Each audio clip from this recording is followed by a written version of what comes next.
तो इस साल इंडिया सिनेमा के अंदर रिलीज होने वाली बहुत ही ज़्यादा एंटिसिपेटेड मूवीज़ के अंदर से एक मूवी थी ब्रह्मास्त्र, जो कि सुपर हीरो जनर के अंदर मौजूद थी। और उसके ट्रेलर को देखने के बाद मुझे उससे काफ़ी ज़्यादा पॉजिटिव उम्मीद थी कि ये एक पूरे के पूरे सुपर हीरो जनर को इंडिया सिनेमा के अंदर बहुत ज़बरदस्त तरीके से ला सकती है। खासकर उसकी कास्ट की बात की जाए, उसकी VFX के स्टाइल की बात की जाए तो वो काफ़ी कुछ यूनिक नज़र आ रहा था। लेकिन मैंने अब इस मूवी को देख लिया है और मैं इस मूवी को देखने के बाद अपना एक ऑनेस्ट ओपिनियन आप लोग के साथ शेयर करना चाहता हूँ। क्या ये पूरी की पूरी मूवी जो है इंडियन सिनेमा के अंदर सुपर हीरो मूवीज़ को आगे लाने का काम कर सकती है? क्या इस मूवी ने इतना अच्छा परफॉर्म करा है, जितना अच्छा इसका बिजनेस वगैरह चल रहा है? और इसके हवाले से जो भी मेरी कोई थॉट्स हैं वो आपके साथ मैं सब कुछ शेयर करूँगा इसी वीडियो के अंदर। तो चलिए बिना किसी और बात के फ़ौरन से अपनी आज की इस वीडियो को स्टार्ट करते हैं।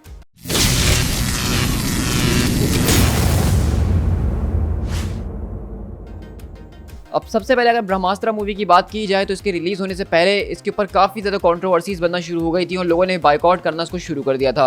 लेकिन सरप्राइजिंगली उस सब के बावजूद भी मूवी बहुत ही ज़्यादा ज़बरदस्त तरीके का बिजनेस कर रही है, जो कि अब तक तकरीबन 200 करोड़ को क्रॉस कर चुकी है, जो कि सच में एक बहुत ही बड़ा अचीवमेंट था इन लोगों के लिए। लेकिन बताया ऐसा गया है कि इस मूवी का जो अपना बजट था इसको बनाने के लिए वो 400 करोड़ रुपए का था।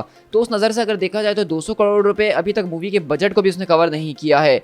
और इस मूवी को बनाने में तकरीबन 11 साल का वक्त लगा है, जो कि मेरे हिसाब से बहुत ही ज़्यादा है। तो क्या इन 11 साल के वक्त ने, 400 करोड़ के बजट ने इस पूरी की पूरी मूवी को जस्टिफाई किया है? तो सबसे पहले अगर मैं इस मूवी की स्टार्टिंग से स्टार्ट करूं, जहां पे हमें शाहरुख खान का कैमियो नजर आता है, तो मैं ये कहूँगा कि मैंने कभी भी एक्सपेक्ट नहीं किया था कि शाहरुख खान को इतना बड़ा रोल दिया जाएगा इस ब्रह्मास्त्र मूवी के अंदर।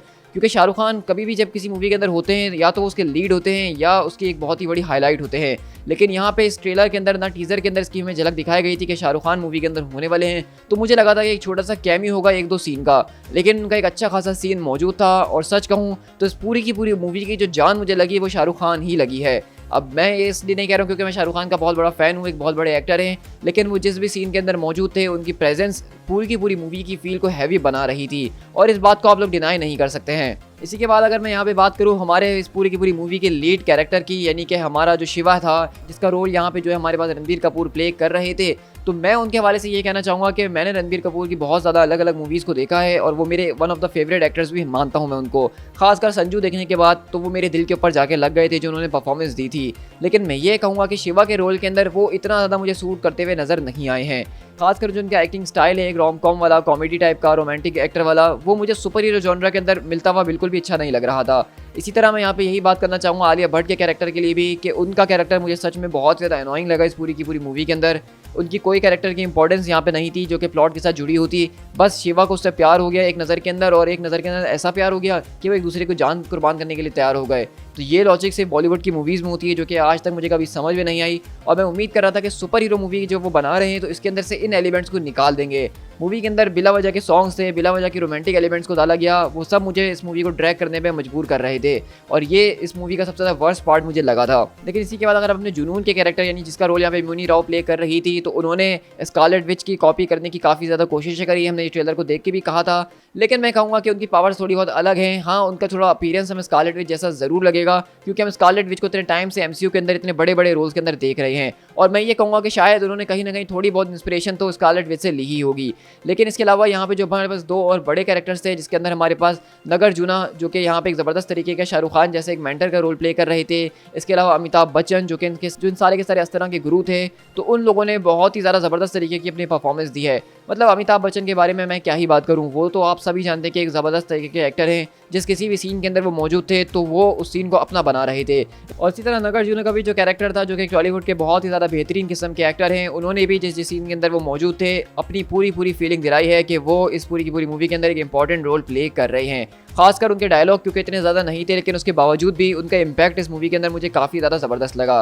और इसी के बाद अगर मैं इस मूवी की स्टोरी के ऊपर बात करूं, जिसके ऊपर बहुत ज़्यादा लोग बात भी कर रहे हैं, तो मैं ये कहूँगा कि मैंने इसकी स्टोरी को और ज़्यादा हैवी एक्सपेक्ट किया था। मेरी नज़र में इसकी स्टोरी कमज़ोर थी, खासकर जब उन्होंने इस पूरी की पूरी मूवी के टाइटल के अंदर इस बात को रिवील कर दिया कि ये पार्ट 1 है और सबको ही पता था कि इसका पार्ट 2 आएगा ही। तो मेरे ख्याल से उनको ये चीज़ बिल्कुल भी नहीं करनी चाहिए थी और ये हमें सिर्फ मूवी के अंदर ही दिखाना चाहिए था कि इसके आगे भी और पार्ट्स आएंगे और एक यूनिवर्स बिल्ड की जा सकती है। ऑलरेडी टाइटल के अंदर चीज़ों को रिवील कर देना ये मुझे बिल्कुल भी पसंद नहीं आया। किसी मूवी का नाम आप पार्ट 1 शिवा रख रहे हैं, पार्ट 2 देव रख रहे हैं, तो ये मुझे कोई अच्छी फीलिंग नहीं दे रहा था। लेकिन अगर मैं इसकी स्टोरी की बात करूँ, जो कि ब्रह्मास्त्र की स्टोरी थी, जो कि अलग अलग वेपन्स की स्टोरी थी, जो कि बहुत ज़्यादा एंशिएंट टाइम से लोग प्रोटेक्ट करते हुए उसको आ रहे थे, तो स्टोरी कहीं ना कहीं अच्छी ज़रूर थी, लेकिन उसको सही तरीके से मैं कहूँगा कि एग्जीक्यूट नहीं किया गया। इस स्टोरी को और भी ज़्यादा बेहतर बनाया जा सकता था, और भी ज़्यादा मज़ेदार किया जा सकता था। और मैं यहाँ पे ये कहूँगा कि इस पूरी की पूरी स्टोरी के अराउंड उन्होंने बहुत ज़्यादा ऐसी पोटेंशियल चीज़ें थी जिनको मिस कर दिया है, जिसको अगर वो दिखाते तो और ज़्यादा मज़ा आ सकता था। और मैं यहाँ पे ये कहूँगा कि मुझे इतने बड़े बजट होने के बावजूद भी लोकेशंस की बहुत ही ज़्यादा कमी लगी है। मतलब मूवी के अंदर सिर्फ 3 ही 4 ऐसी लोकेशंस हैं जहाँ पे फाइट सीन्स को परफॉर्म किया गया है। इसके अलावा ऐसा कुछ भी नहीं है जो कि आइकॉनिक हमें याद रख सकें। लेकिन इसी के बाद अगर मैं VFX और एक्शन की बात करूं, तो ये एक बहुत ज़्यादा कंट्रोवर्शियल टॉपिक था इस मूवी के रिलीज़ होने से पहले। लेकिन मैं ये कहूँगा कि यार मुझे इसकी VFX से कोई इतना ज़्यादा मसला नहीं है, क्योंकि मैं इस बात को ऑलरेडी जानता था कि अगर मैं इस मूवी को देखने जा रहा हूँ तो मैं VFX के अंदर गलतियाँ निकालूंगा ही, कमियाँ निकालूंगा ही, तो इसलिए मैंने उसके ऊपर ध्यान ही नहीं दिया। मेरा सारा ध्यान इनकी एक्टिंग और इनकी स्टोरी के ऊपर था, जो कि मैंने आपके साथ अभी शेयर करा। और अगर एक्शन की बात की जाए तो एक्शन मेरे ख्याल से उतना काफ़ी था जितना एक इंडियन सुपर हीरो मूवी के अंदर होना चाहिए। अगर वो इससे ज़्यादा एक्शन लाने की कोशिश करते तो फिर CGI का खर्चा बढ़ता, और वो CGI ऐसी होती कि देखने में मज़ा ना आता। तो मेरे ख्याल से हमने जितना एक्शन और हमें CGI इस पूरी की पूरी मूवी के अंदर देखने को मिली है, मेरे हिसाब से वो ओवरवेलमिंग थी, और उसको बहुत अच्छे तरीके से उन्होंने दिखाया भी है। और अगर वो उससे कुछ ज़्यादा करने की कोशिश करते तो शायद उसको वो और ख़राब कर सकते थे।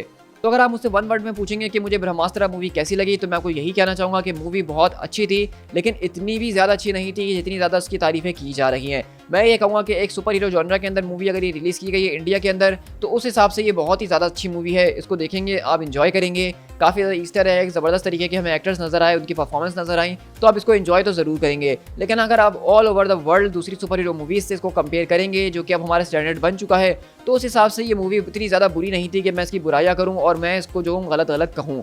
उन सबके मुकाबले में भी ये मूवी काफ़ी अच्छी थी, आप इसको फिर भी इन्जॉय करेंगे। हाँ, ये बात अलग है कि जब आप सबसे इसको कंपेयर करेंगे तो आपको ये काफ़ी नीचे नज़र आएगी, लेकिन इसका ये मतलब बिल्कुल भी नहीं है कि ये मूवी बुरी है। अगर आप इस मूवी के अगले पार्ट का इंतजार कर रहे हैं और उसके आखिर के टीज़ को देखेंगे, तो आपकी एक्साइटमेंट भी थोड़ी सी बढ़ जाएगी आगे जानने के लिए कि ये सब कुछ हुआ कैसे था।